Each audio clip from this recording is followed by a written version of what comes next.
Hi friends, మళ్ళీ వచ్చినంటే తగ్గేదేలే. మామిడికాయ పచ్చడి ఎలా తయారు చేయాలో చెప్తాను చూడండి ఫ్రెండ్స్. ముందుగా ముక్కలు కోసుకొని దానిలో సరిపడా ఉప్పు వేసుకోవాలి ఫ్రెండ్స్. ఉప్పు మంచిగా కలుపుకోవాలి, మంచిగా ముక్కలకు పట్టేటట్టు కలుపుకోండి.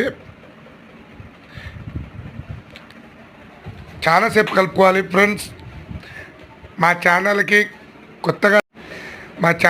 కొత్తగా చూసే వాళ్ళైతే సబ్స్క్రైబ్ చేసి ఒక లైక్ కొట్టుకోండి ఫ్రెండ్స్. పూర్తిగా చూడండి.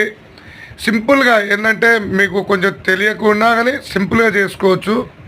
వాళ్ళకి రండి వీళ్ళకి రండి అని చెప్పకూడదు. వాళ్ళకి వీళ్ళకి పిలిస్తే రారు. మనమే చేసుకోవాలి ఎప్పుడైనా. ఎల్లిపాయ కచ్చపక్క దంచిన ఎల్లిపాయ కలుపుకోవాలి ముక్కలు పట్టేటట్టు. ఆవాల పౌడర్, జీలకర్ర పౌడర్, మెంతి పౌడర్ మూడు కలుపుకోవాలి. మూడు కలుపుకొని ముక్కలకు మంచిగా పట్టేటట్టు కలుపుకోండి.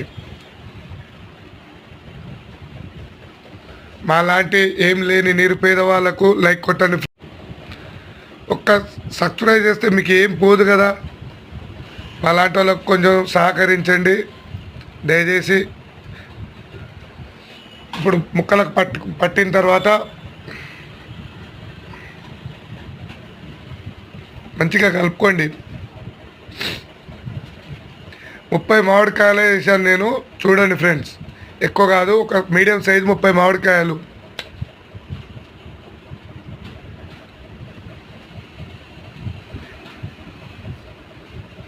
మాలాంటి చిన్న స్థాయి వాళ్ళకు లైక్ కొట్టండి ఫ్రెండ్స్. పెద్ద వాళ్ళు రీళ్ళు గీళ్ళు తీసిన వాళ్ళకు సబ్స్క్రైబ్ చేస్తారు కానీ మాకు చేయరు.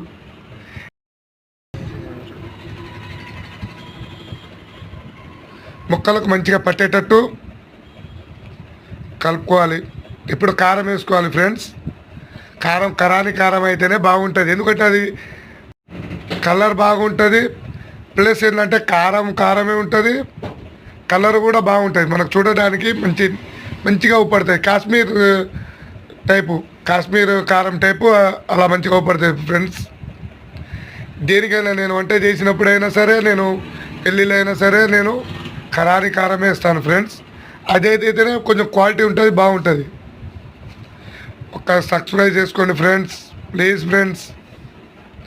మామిడికాయ పచ్చడి మంచిగా కలుపుకొని ఒక కారం వేసాను. తర్వాత నూనె పోసుకోవాలి.